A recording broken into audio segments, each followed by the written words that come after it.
Assalamualaikum warahmatullahi wabarakatuh. Good morning. I want to present my paper. The topic is about agrarian conflict and communal land release. Case study of Melayu tribe in forest management New Damasraya, di Sumatera. So before I continue, let me introduce myself. My name is Sisti Syedi Setiawan. I'm a student of the agrarian law. So in this presentation, I need to fulfill the assignment of agrarian law. So let's continue. We're going to the background. In the era of reform in Indonesia, agrarian conflict have been on the rise, particularly involving dispute between local communities and palm oil companies. According to the National Land Agency, approximately 3,500 land conflict were registered in 2011, predominantly associated with dispute between communities and palm oil corporation. This agrarian conflict generally arises due to overlapping land use between communities and government corporation. Legal pluralism, where multiple legal systems interact in the social context, contributes to land tenure overlap in Indonesia. The clash between state and customary law often result in competing claims over land forest, which with each party recognizing only the legal system they serve its interests.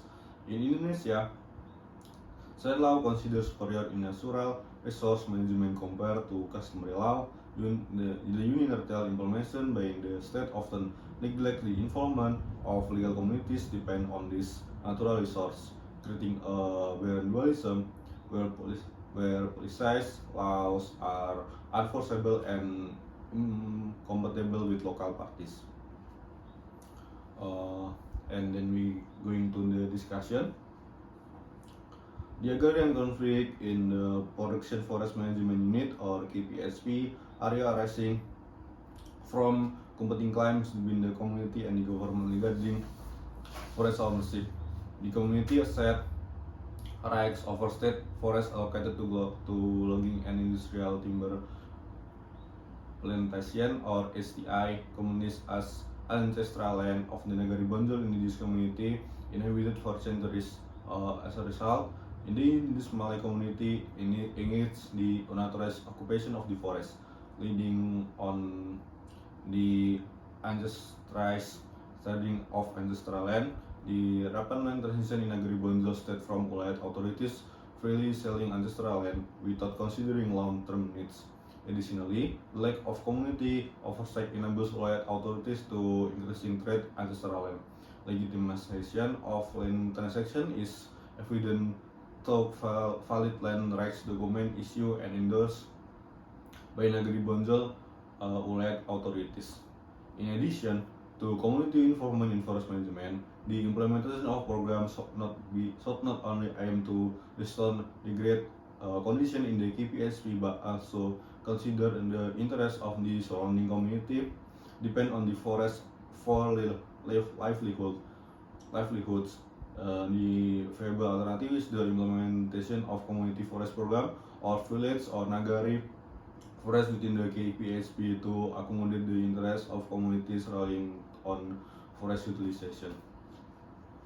And then decrease of agrarian conflict in the Production Forest Management Unit or KPSP area presents several key problems.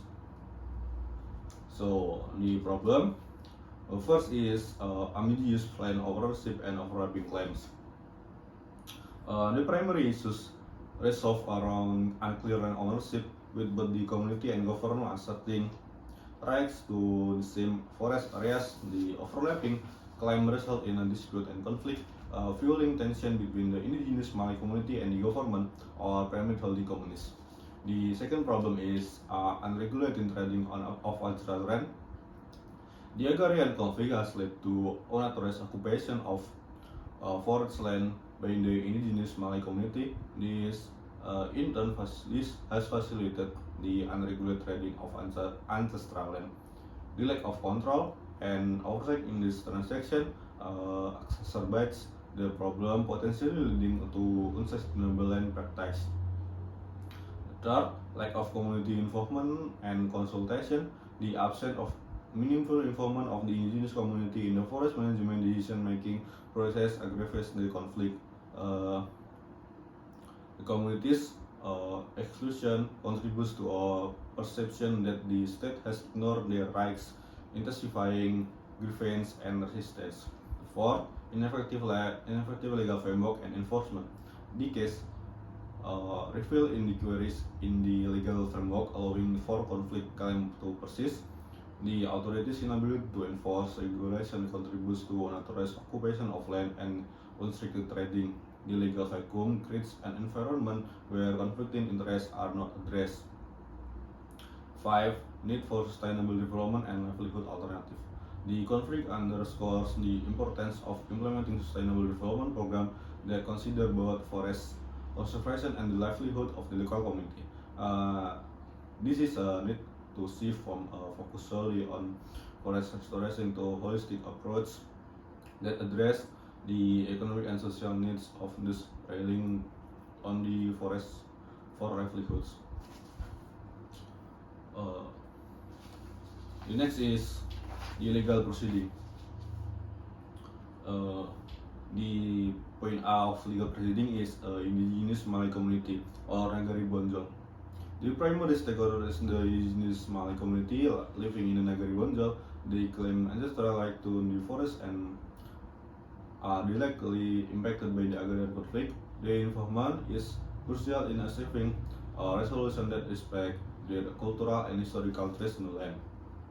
The point B is government, or regarded as the Masraya district government.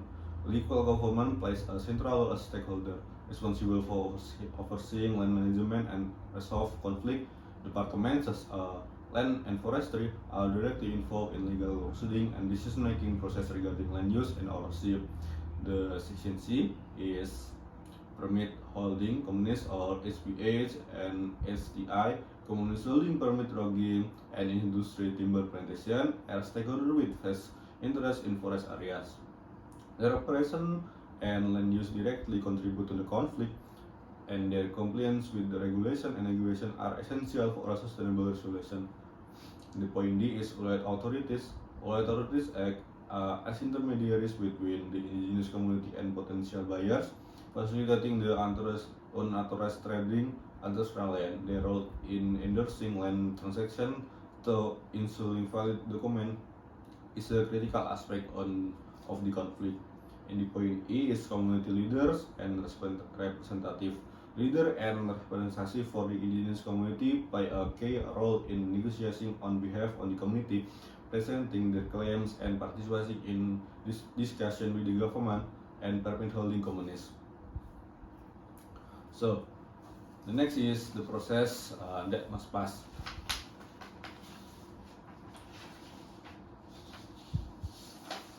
So, the process that must pass is first, land legal documentation. The legal proceeding involves the documentation and validation of land rights. The issuance of government land rights documented by Ulayat authorities play a pivotal role legalizing and taxation and asserting claims. The second is regulatory compliance and enforcement. Legal proceedings should address the compliance of permit holding companies with existing regulation. The government role in enforcing this regulation is crucial in preventing unauthorized land occupation and facilitating a fair resolution. Third is community consultation and participation. Legal proceedings should include mechanism for community consultation and participation in the decision-making process, ensuring that the indigenous community has a voice in determining in the future of the land is vital for a sustainable and equitable resolution. The fourth is mediation and conflict resolution. Given the complex nature of the conflict, legal proceeding might involve mediation to facilitate negotiation between the indigenous community, government, and permit holding companies. Alternative dispute resolution mechanism can be explored to find common ground and resolve conflict claims.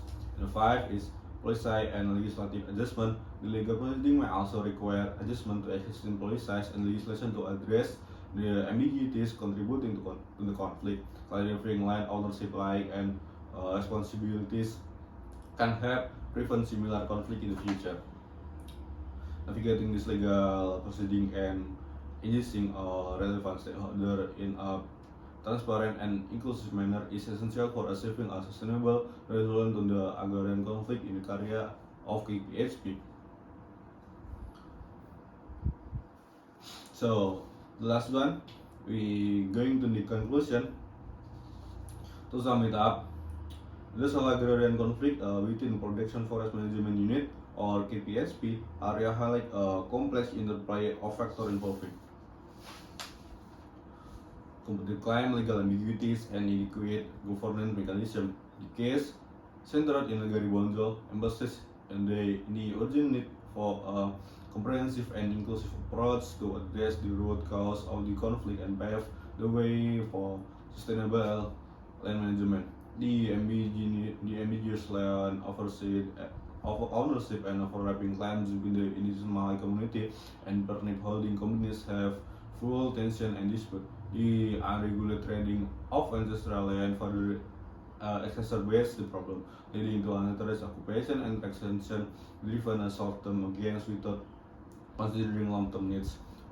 Crucially, the lack of the community involvement and consulting in the forest management decision perpetuates the conflict. The indigenous community exclusion from the decision-making process intensifies grievance and forest perception of neglect, exacerbating resistance and hindering effective conflict resolution.